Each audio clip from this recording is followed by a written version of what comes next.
네, 해시태그 시리즈는 각 단원을 공부하실 때 예습 또는 복습용으로 좀 활용하시기 위해서 그 중심 키워드를 드리고 짧은 설명이 이루어지는 강의를 뜻해요. 그래서 여러분들 예습이나 복습하실 때 적극 활용하시면 좋겠습니다. 그럼 지금부터 역학 두 번째 해시태그 시리즈 시작해 볼게요. 네, 역학단원 첫 번째 해시태그 샵 측정지표입니다. 자, 측정지표를 활용해서 우리는 질병 발생과 사망의 원인을 좀 추정할 수 있고 지역사회 보건사업을 또 기획할 수 있는 그런 정보를 얻게 되는데요. 특히 제한된 의료자원 배분의 우선순위를 결정하는 데도 활용을 하게 됩니다. 이 측정지표는 우리가 나눠서 일반적인 지표와 그리고 이완지표, 그리고 사망지표로 좀 나눠서 볼 수 있어요. 자, 두 번째는 샵 빈도와 비이네요. 자, 그러면 빈도의 개념과 비의 개념을 좀 알아야 되는데요. 빈도는 해당 사건에 해당하는 수, 분모의 개념이 포함되지 않은 것을 뜻해요. 비 같은 경우에는 한 측정값을 다른 측정값으로 나눈 값을 뜻하죠. A 대 B의 형태를 띱니다. 여기에 해당하는 이제 내용으로는 성비가 아주 대표적이고요. 영유아의 수 대 노인의 수, 태아 사망비가 여기에 포함이 되어집니다. 이제 이번에 나온 건 이제 상대 위험비입니다. RR이라는 단어를 저희가 쓰는데요. 어떤 질환의 발생률을 비교할 때 특정 요인에 노출된 사람과 노출되지 않은 사람들의 질병 발생을 이제 비교하는 것이에요. RR이 같다. 이것은 위험 요인과 질병과 서로 관련이 없음을 뜻하고요. RR이 1보다 클 때는 위험 요인으로 인해서 건강 문제가 발생했구나 라고 우리가 해석을 할 수가 있고 RR이 1보다 적다. 그러면 위험 요인이 아니라 건강 보호 인자로 작용했다라는 것을 알 수 있어요. 자, 그래서 상대 위험비에서 반드시 꼭 기억해야 될 것은 상대 위험비가 커질수록 위험 요인의 폭로군의 질병 발생의 위험이 커진다는 것입니다. 그래서 이 부분은 반드시 꼭꼭 숙지해야 되는 부분 중에 하나예요. 자, 그 다음번에 나온 내용은 교차비이네요. 우리가 OR이라고 이제 약어를 쓰게 되고요. 이것은 특정 질병을 가진 사람들 중에서 위험 요인에 폭로된 사람의 비를 구하고 특정 질병이 없는 사람들 중에서 위험 요인에 폭로되지 않은 사람의 비를 구한 뒤에 이들 두 비 간의 비를 구한 거예요. 그래서 이 공식은 BC분의 우리가 AD라고 좀 암기를 하면 좋겠네요. 교차비는 내용도 알고 있어야 되고 계산도 할 수 있어야 됩니다. 상대 위험비도 마찬가지고요. 자, 이번에는 샵 기업 위험도가 떴네요. AR이라고 하고요. 폭로군과 비폭로군 간의 발생률의 차이를 봤어요. 자, 이것을 보게 되면 요인과 질병 간의 관련을 좀 파악을 할 수가 있습니다. 기여 위험도는 폭로 위험군에서의 발생률 마이너스 비폭로군에서의 발생률로 구해집니다. 다음번에 나온 내용은 이제 표준화율이네요. 율에 대한 개념이 조금 있어야 되겠죠? 율 같은 경우에는 특정 기간 한 인구 집단에서 발생한 사건의 빈도를 뜻해요. 자, 이 표준화율은 무엇일까? 표준화율은 인구 구성의 차이 때문에 생기는 조율의 차이를 보정하여 비교할 수 있도록 해줬어요. 이게 무슨 말일까? 두 지역의 건강 수준을 비교하려고 하는데 성별이나 연령이나 이런 인구 구성이 다른 거예요. 인구 구성이 다를 때 이 사망률과 유병률을 구하면 어떤 지역에 이제 사망률이 높았다, 유병률이 높았다라는 것을 이제 보정을 하지 않고 제시를 하게 되면 질병마다 남성에게 많이 발생해서 남성에게 이제 사망률이 높은 질병이 있을 수 있고 또는 여성에게 많이 발병해서 여성에게 이제 사망률이 높은 질병이 있을 수 있는데 이렇게 우리가 표준화율을 해서 구하지 않는다면은 그렇게 발생된 우리가 구해서 나온 사망률과 유병률의 값으로 이제 근거 있게 비교를 할 수가 없죠. 그래서 이제 표준화율 같은 경우에는 비교하고자 하는 집단 간의 인구학적 차이를 통제하면서 정확하게 2개 이상의 집단 간의 사건 발생 비율을 비교할 수 있다. 그래서 보정해서 비교한다라고 생각을 하시면 됩니다. 인구학적인 특성의 차이를 통제해서 비교를 할 수 있다라고 좀 기억을 하시면 좋겠고요. 이제 이완지표입니다. 이완지표에서 아주 대표적으로 나와 있는 게 이제 발생률이에요. 이제 발생률 같은 경우에는 한 집단의 건강한 전체 인구 수 중에서 관찰 기간 동안 특정 질병으로 새로 발생한 환자 수입니다. 그러니까 이 부분이 중요하겠죠. 그러니까 발생률의 공식을 이렇게 한번 보시면 특정 기간이 주어지고 위험에 노출된 인구 수분의 새로 발생한 환자의 수 곱하기 1000 인구 단위수로 이렇게 표현을 하게 되거든요. 그래서 발생률 얼마만큼 발생했는지를 우리가 좀 볼 수 있고요. 그리고 이제 발병률입니다. 발병률은 어떤 집단이 한정된 기간에 어떤 질병에 걸릴 위험에 놓여 있을 때 이 전체 인구 중에 주어진 집단 내에서 새로 발병한 총수의 비율을 뜻해요. 이렇게 들어보니까 무슨 말인지 모르겠다 생각하실 수 있죠. 이건 뭐냐 하면 어떤 감염성 질환이 이제 유행하고 있어요. 그 유행하고 있는 기간 중에 위험 요인에 접촉 또는 노출된 인구 수가 분모에 들어갑니다. 그리고 분자에는 그 일정 기간 동안 원인 요인에 노출된 인구 중에 질병 발병자 수가 들어가는 거죠. 그리고 곱하기 100으로 이루어지는 것을 우리가 발병률이라고 해요.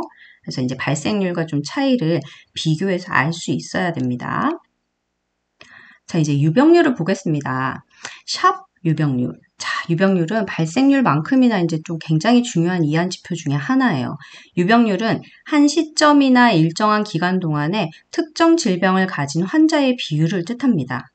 이 유병률을 우리가 잘 이제 산출을 해서 알고 있으면 지역사회 보건 요구와 건강 요구를 충족시키기 위한 구체적인 서비스를 계획할 수가 있어요.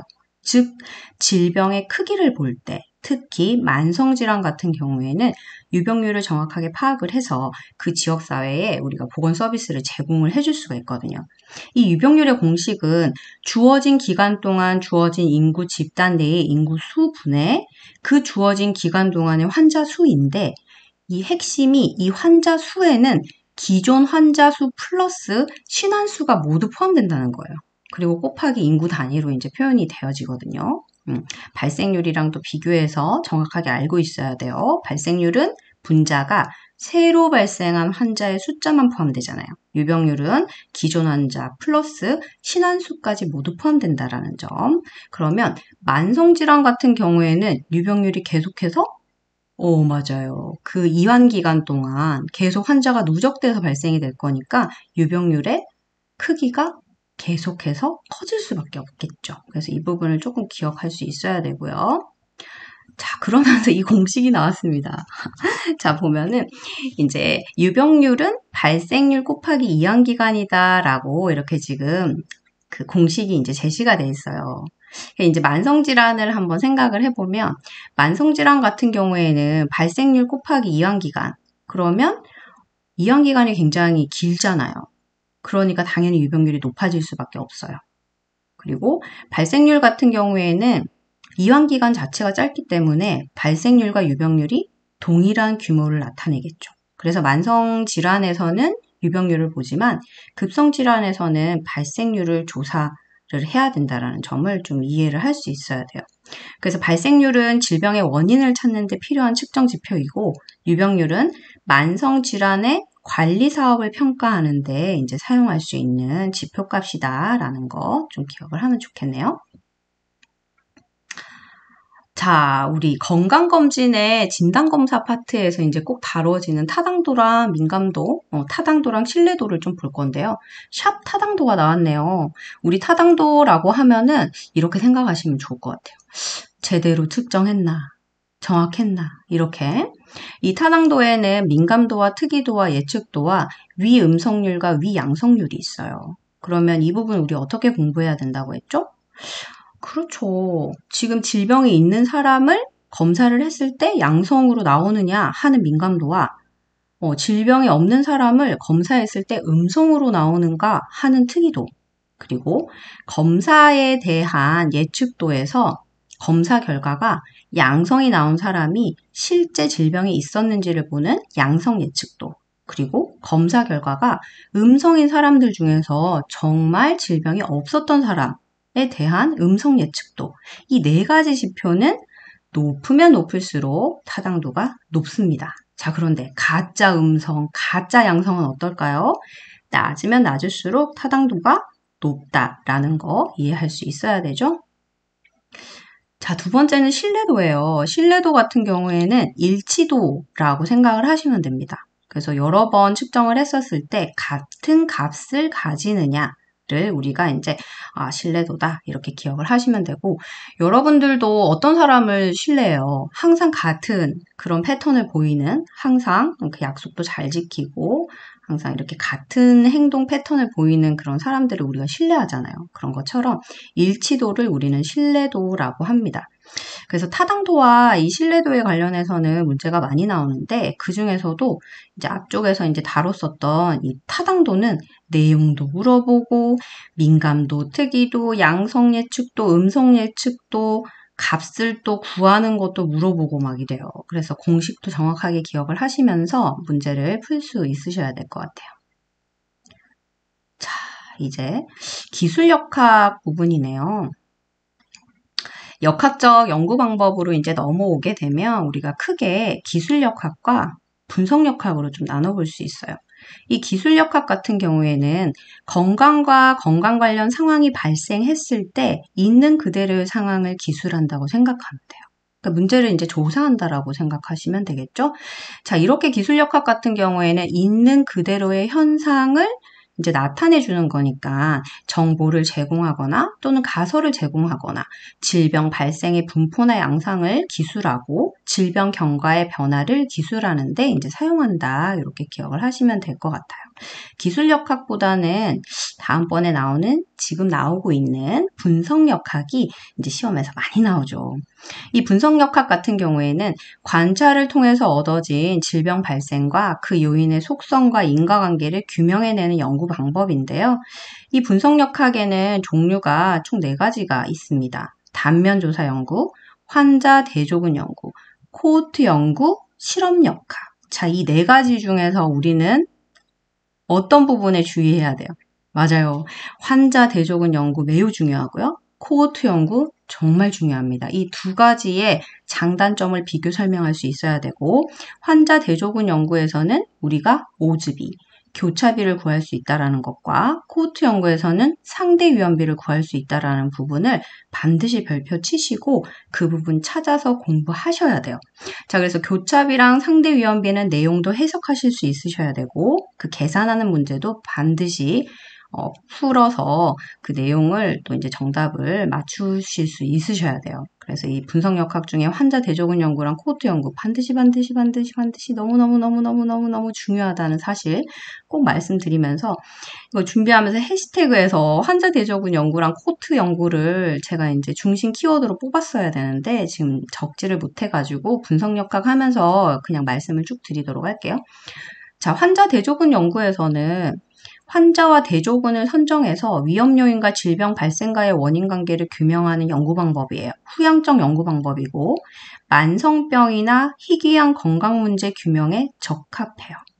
장점과 단점 반드시 구분해서 기억하실 수 있어야 되고, 코호트 연구 같은 경우에는 질병에 이완되지 않은 건강군을 대상으로 폭로군과 비폭로군 간의 질병 발생률을 비교 분석하는 거예요. 주로 전향적 연구 방법을 많이 쓰고요. 이거는 위험 요인에 대한 노출, 비노출, 폭로 또는 비폭로 이렇게 나눠서 보는 부분이죠. 그래서 이 부분에 대한 장점과 단점도 꼭 기억하실 수 있으셔야 돼요. 자, 이제 인구 현상의 이해 파트. 우리 역학 단원에 항상 마지막 부분에 좀 붙죠. 이 내용이. 자, 인구 정태와 동태 통계 부분을 보겠습니다. 자, 정태는 멈춰 있다고 생각하시면 되고요. 동태는 움직이고 있다고 생각을 하시면 돼요. 어려운 건 전혀 아니고. 자, 인구 정태는 시간적인 단면의 조사 시점. 그러니까 내가 이제 조사하는 그 시점을 딱 정해서 인구의 크기나 구성이나 성격을 이제 파악하는 것을 뜻해요. 자, 인구 동태 통계 같은 경우에는 일정 기간 내에 인구가 변동하는 상황을 이제 반영하는 거예요. 예를 들어서 출생이 어느 정도 됐는지, 그 일정 기간 안에 사망자들이 이제 발생이 됐는지, 전입이나 전출 등의 변화가 있는지에 대한 통계를 우리가 동태 통계라고 합니다. 자, 이제 우리 인구 통계 자료에서 조사망률 한번 좀 보도록 할게요. 여기에는 이제 인구 동태 통계에는 출산력이라든지 사망력에 대해서 좀 나눠서 이제 지표값들이 좀 제시되고 있는데요. 그 나머지 이제 출산력의 조출생률이나 일반 출생률이나 재생산율 같은 부분은 여러분들이 교재 찾으셔서 한번 보시고요. 주로 이제 좀 중요하게 다루고 있는 부분만 조금 보도록 할게요. 자, 조사망률 같은 경우에는 우리가 그냥 일반 사망률이라고 생각을 하시면 돼요. 사망률이 어느 정도 되지? 하면 이제 조사망률을 뜻하는구나. 어떤 연도에 이제 연 인구가 분모로 들어가고요. 그 연도의 연간 사망자 수 곱하기 1000명으로 이렇게 표시가 됩니다. 그러면 인구 1000명당 몇 명의 사망이 발생했는지를 좀 볼 수 있는 게 사망률이에요. 자, 그리고 두 번째는 이제 영아 사망률을 많이 보는데요. 이 영아 사망률 같은 경우에는 그 나라의 보건 사업의 수준이 어느 정도 되는지를 파악할 때 많이 활용을 하죠. 연간 출생아 수에 연간 영아 사망자 수 곱하기 1000명으로 이제 우리가 공식을 해서 구하게 되고요. 자, 그리고 매우 중요한 알파 인덱스가 나왔습니다. 자, 알파 인덱스 같은 경우에는 공식이 어느 해의 신생아 사망수 분의 어느 해의 영아 사망수 곱하기 1000으로 이루어져요. 자, 그러면 신생아 사망, 영아 사망, 알파 인덱스를 구했는데, 죄송해요. 공식 잘못 말했다. 곱하기 1000 이거 잘못됐어요. 이거는 이제 비로 이루어지거든요. 그래서 어느 해의 신생아 사망수 분의 어느 해의 영아 사망수로 되는 건데, 이게 1이다. 자, 알파 인덱스가 1에 가까우면 가까울수록 신생아 사망 숫자와 그리고 1년 안에 죽은 영아의 사망 숫자가 같다라는 거니까 그 나라에 뭐가 굉장히 발달돼 있다? 모자보건 사업이 엄청 발달돼 있다라는 건 알 수 있어요. 그 영아가 살아갈 때 받을 수 있는 그런 모자보건 서비스와 그 영아가 살아가는 그 주변 환경이 굉장히 안전한 상황으로 간다라는 거기 때문에 이 알파 인덱스도 그 한 국가의 모자보건 서비스 정도와 그 생활 수준이나 이런 부분들을 보건 수준이나 이런 부분들을 보는데 이 알파 인덱스를 봅니다. 그래서 알파 인덱스는 신생아 사망수분의 영아 사망수이다. 1에 가까우면 가까울수록 그 보건, 특히 모자보건 수준이 높다라는 걸 알 수 있다. 선진국일수록 알파 인덱스가 높겠죠? 자, 이제 우리 성비 보겠습니다. 성비는 여러분들이 이제 문제집이나 이렇게 모의고사 이런 것들도 좀 풀어보면 계산하는 문제가 좀 많이 나옵니다. 그래서 좀 이거는 내용도 정확하게 알고 있고 공식을 공부해서 계산도 할 수 있어야 될 것 같아요. 자, 여자 100명당 남자의 숫자예요. 그래서 기준은 여자 100명이 되거든요. 그래서 성비는 어떻게 구하느냐. 여자 수 분의 남자 수 곱하기 100으로 구하게 되고 해석은 여자 100명당 몇 명이었다. 이렇게 해석을 하면 됩니다. 그래서 성비 구하는 부분 중요하니까 꼭 기억을 해 주시고요. 자, 인구 구조의 유형이라고 해서 이 부분도 많이 나오죠. 후진국형, 그리고 선진국형, 도시형, 농촌형 구분해서 특징 기억하실 수 있어야 돼요. 자, 피라미드형이다. 후진국형이죠. 선진국은 우리가 종형이나 방추형을 뜻해요. 그래서 우리나라가 지금 현재 종형이고 굉장히 고령화가 이제 심한 이제 일본 같은 경우에는 일본이나 영국 같은 경우에는 벌써 방추형이에요. 그래서 인구의 숫자가 감하고 있고 우리나라도 종형인데 곧 방추형으로 간다라고 얘기하죠. 초고령화 사회. 그리고 도시형 같은 경우에는 스타벅스 뭐 생각하시면 될 것 같아요. 별형. 도시에 뭐가 많으니까요. 별다방이 많잖아요. 그래서 도시형은 이제 스타벅스다. 그래서 별 모양이기 때문에 생산층 인구가 농촌에서 빠져나와서 도시 쪽으로 많이 유입돼서 별 모양처럼 이렇게 생겼어요. 농촌형 같은 경우에 농촌에서 우리 어르신들이 막걸리를 그 표주박에다가 많이 드시잖아요. 여러분들도 표주박 모르시나?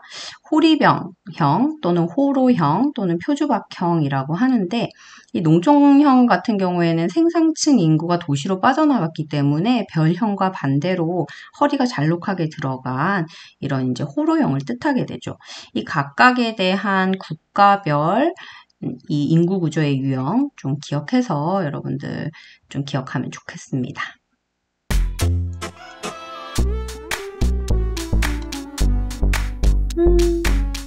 두 번째 단원 끝났어요. 고생했어요. 공부하는 모습 너무너무 예쁩니다. 화이팅!